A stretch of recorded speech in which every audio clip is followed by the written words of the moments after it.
Olá a todos, espero que todos estejam bem.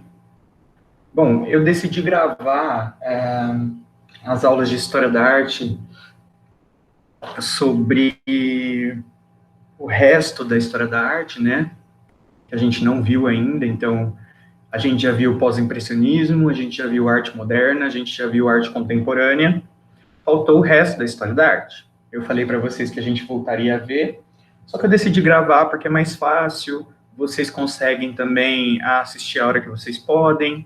Então a gente vai percorrer aí a história da arte agora, desde o seu começo. E qualquer dúvida que vocês tenham, por favor, falem comigo, comentem no vídeo, ou mesmo me chamem no Insta, Gustavo_Abud, beleza? Bom, então vamos lá. Pré-história 1, a arte no período paleolítico. Bom, para a gente falar da arte no período paleolítico, a gente tem que lembrar que a gente está na pré-história, certo? E a pré-história é caracterizada pelo surgimento do homem até o surgimento da escrita. Então, nós estamos falando desse momento em que a gente não tem nenhum registro em forma de escrita no desenvolvimento humano, tá certo? O período paleolítico, ele é conhecido como Idade da Pedra Lascada. Então, a gente vai ter o homem dominando o fogo, tá certo? A gente vai ter homens nômades, beleza? Eles são dependentes da natureza, então, eles não estão fixados num local, eles migram conforme as necessidades, tá certo? Ou para proteção, ou para alimentação, ou mesmo por causa do clima. Então, a gente vai ter esse período aí de mais ou menos 12 mil anos atrás, beleza? Como a gente não tem a documentação sendo feita pela escrita, a gente vai ter a documentação por meio de objetos, ferramentas, gravuras e também pinturas. E elas vão ser encontradas, sobretudo, nas cavernas, que eram os locais em que esses homens se abrigavam e viviam a maior parte do tempo. Lembrando que eles eram nômades, então essas cavernas não são fixas, beleza? Então, Idade da Pedra Lascada, por quê? Porque esses objetos, eles são feitos sobretudo da pedra quebrada mesmo, da pedra lascada, ok? Então, a gente vai ter essa documentação feita a partir desses objetos, além das gravuras e pinturas. Essas cavernas, elas podem ser encontradas na Europa, no norte da África, na Ásia e aqui na América também, tá bom? A arte, nesse período, está ligada à sobrevivência. A gente vai ver que a arte vai representar toda esse nomadismo, a alimentação, alguns rituais, tá? Então, vai estar muito ligada à sobrevivência. Nada do que a gente viu na arte moderna, nada do que a gente viu na arte contemporânea, beleza? A pintura rupestre e a escultura. Então, o que a gente vai ter desenvolvendo de arte e sobrevivência nessa época, né, no período paleolítico? A gente vai ter o naturalismo. Então, que achados que a gente tem que corroboram para que a gente ache que essas gravuras, essas pinturas em cavernas, elas tenham sido ligadas a esse fato, né, a sobrevivência? Justamente o naturalismo. E esse naturalismo achado nas cavernas de Chauvet e Lascaux, na França, e de Altamira, na Espanha. Beleza? Eu vou mostrar já para vocês algumas representações que a gente tem. O desenho vai representar... Por que naturalismo? Porque o desenho representa a realidade da perspectiva do artista. O artista aqui, gente, é o homem, né? O homem pré-histórico. Ele não sabe que ele está fazendo arte, ok? Então, o desenho que ele faz representa a realidade do que ele vê, do que ele precisa, do animal que ele vai matar para comer, do ritual que ele está fazendo para que ele tenha mais alimento, enfim. Então, é a natureza tal qual ela é, tal qual ele enxerga, ok? Os traços dos animais normalmente são bem fortes, né? Tanto no quesito, eu digo no quesito cor, quanto no quesito traçado, quanto no tamanho, tá bom? A representação do animal é uma representação de vigor, de medo, tá? Embora eles vão servir de alimento para o homem também tem animais com os quais ele não consegue competir, tá certo? Então, alguns animais são traçados muito fortemente, beleza? Para representar esse vigor. Quais as razões do naturalismo, então, né? Então, a hipótese é um ritualismo, que eu acabei falando já. Então, a gente vai ter, por exemplo, um homem desenhando um animal vigoroso e ele, ou a representação do próprio homem com uma flecha caçando esse animal para que ele consiga alimento para sua família. Então, é assim, a arte ligada à realidade, à sobrevivência, e a hipótese de que a gente tem, de que esses homens faziam esses desenhos, é justamente um ritual para conseguir atingir essa sobrevivência, beleza? E isso é por meio do naturalismo, porque é a realidade da natureza tal qual ela é, ok? Motivo geométrico. O que é motivo geométrico? A gente vai ter isso segundo a Graça Proença, tá? Eu estou usando a Graça Proença como referência para essa aula e para as outras, eu vou utilizá-la também.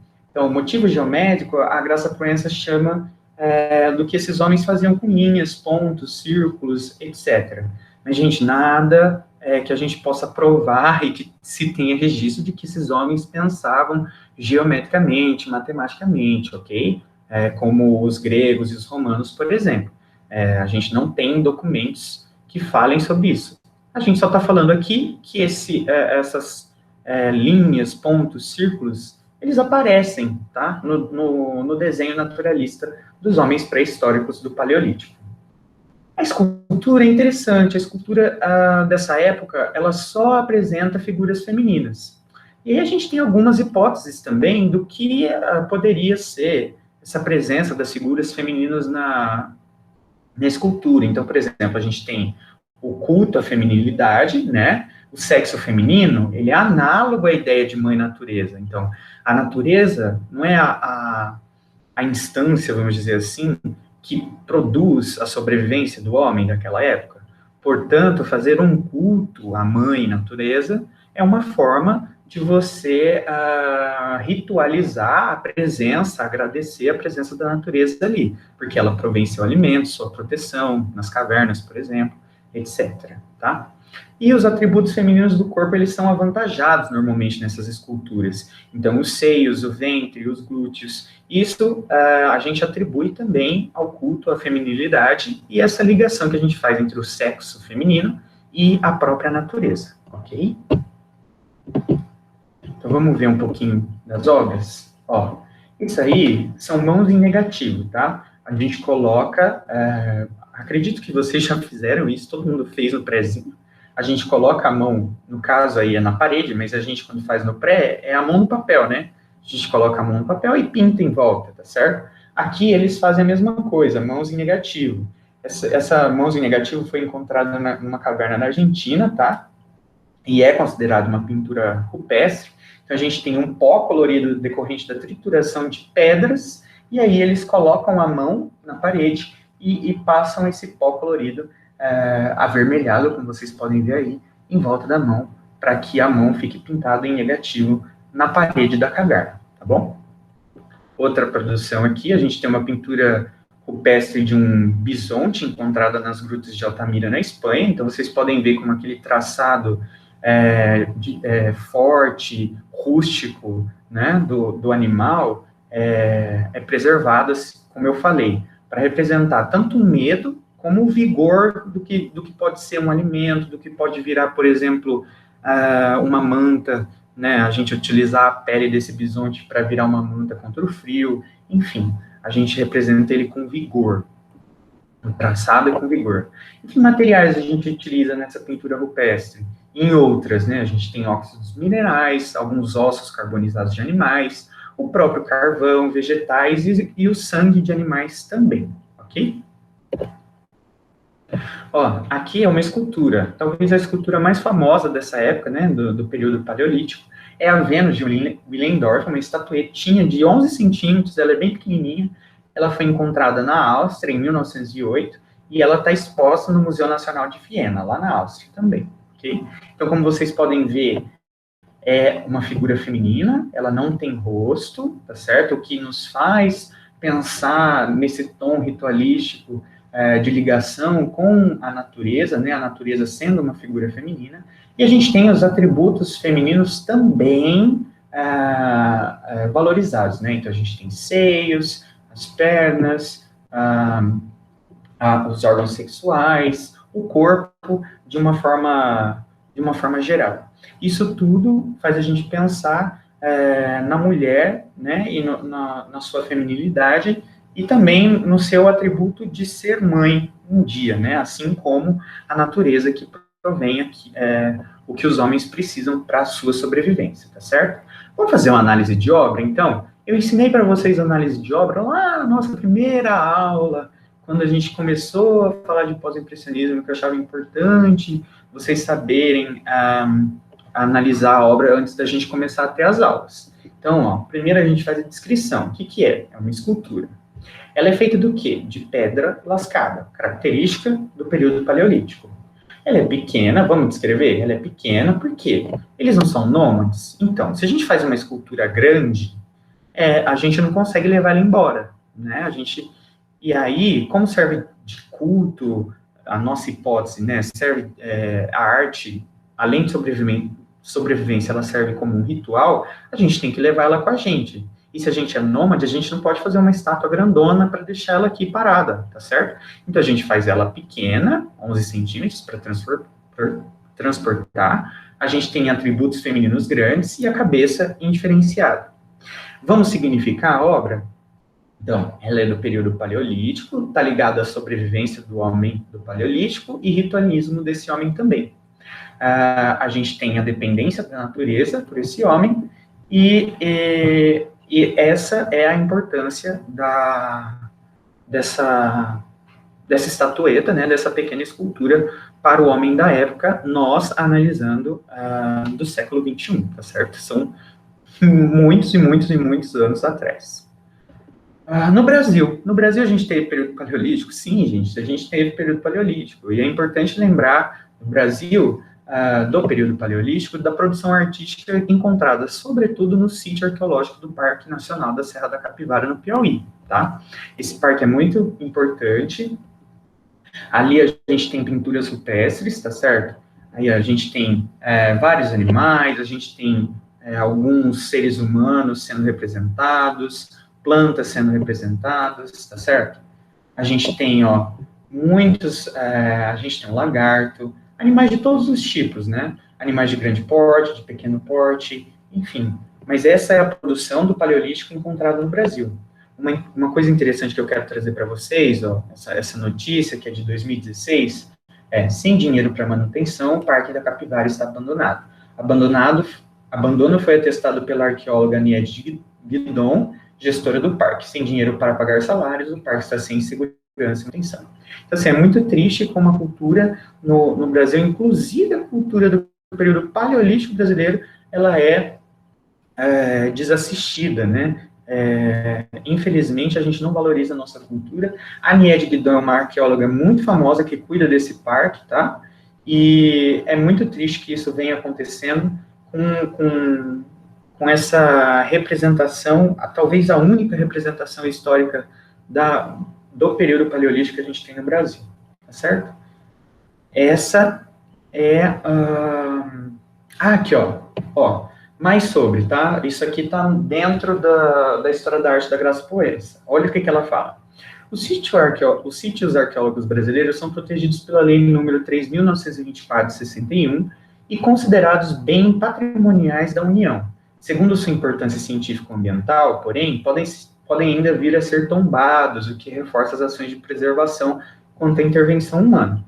Até 2016, o IPAM já havia identificado cerca de 10 mil sítios arqueológicos, dos quais 7 se encontravam tombados. A gente tem Sambaqui do Pindaí, em São Luís, o Parque Nacional da Serra da Capivara, em São Raimundo Nonato, né? É isso que a gente está falando, no Piauí. Inscrições pré-históricas do rio Ingá, na Paraíba, Sambaqui da Barra do rio Itapitangui, em São Paulo, Lapa da Cerca Grande, em Minas Gerais, Quilombo de Ambrosia, remanescentes em Minas Gerais, e Ilha do Campeche, em Santa Catarina. Então, olha que interessante, a gente tem outros sítios arqueológicos no Brasil? Sim, Inclusive, esse do Parque Nacional da Serra da Capivara, no Piauí, ele é tombado, ou seja, a preservação dela, desse parque, deveria ser garantida, e está garantido na lei. Infelizmente, na realidade, né, a gente não vê isso acontecer, o que é uma perda enorme para a cultura e para a história brasileira, tá certo? Ó, isso era a arte paleolítica, beleza? Agora eu vou apresentar para vocês a arte no Neolítico. Só um minutinho que eu vou pegar aqui. Beleza?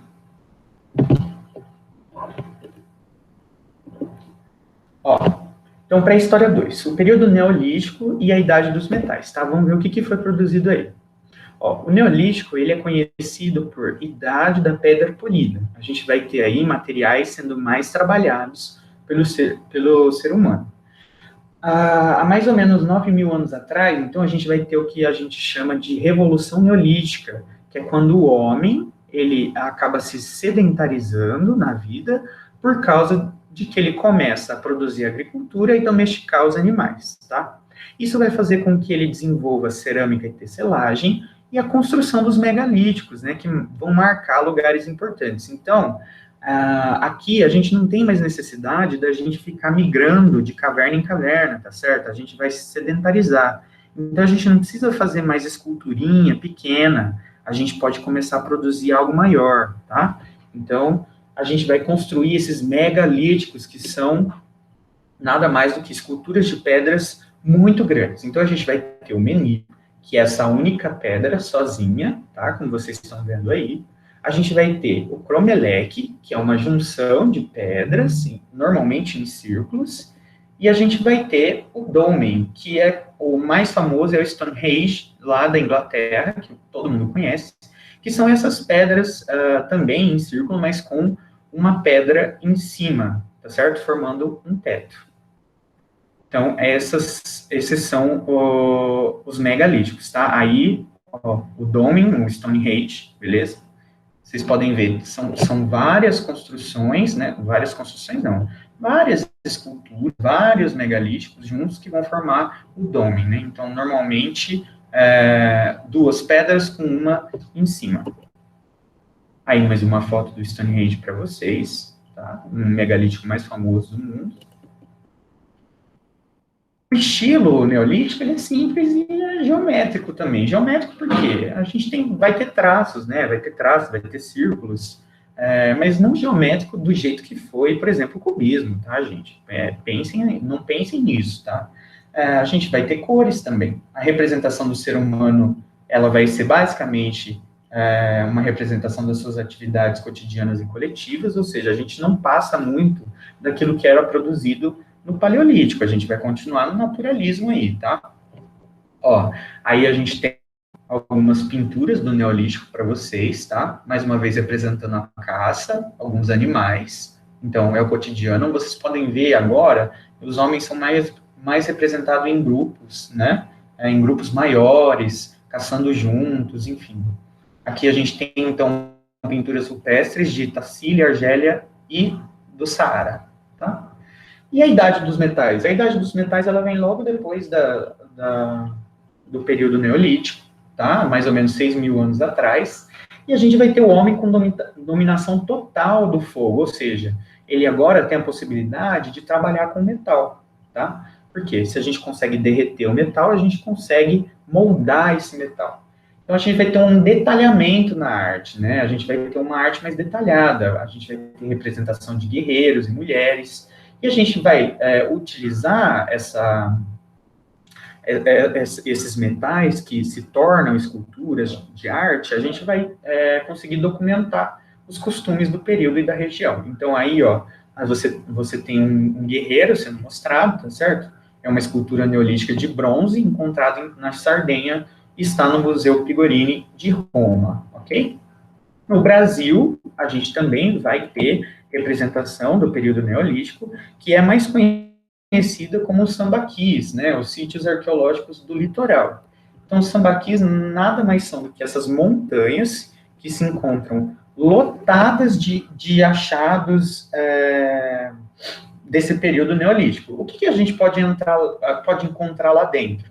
A gente pode encontrar zoólitos, que são reproduções de animais em pedra, que podem ter sido usadas em eventos funerários. A gente encontra artefatos, então encontra lança, colar, objetos para afiar e polir ferramentas, enfim. E a gente vai ter também esqueletos, né, crânios e ossados, que revelam a Idade Média e o tipo físico dos sambaqueiros. Então, pode ser que os sambaquis também tenham sido utilizados não só para guardar os ólitos, artefatos, mas também como uma forma de ritual de morte, ok? Então aí, ó, um meme, arte rupestre, bichinhos, magia e churrasco, que é mais ou menos o que a gente encontra aí na arte rupestre, ok? Próxima aula, a gente vai falar sobre arte egípcia, beleza? Obrigado, qualquer dúvida vocês me falem. Estamos aí, comentem qualquer coisa, beleza? Abraço.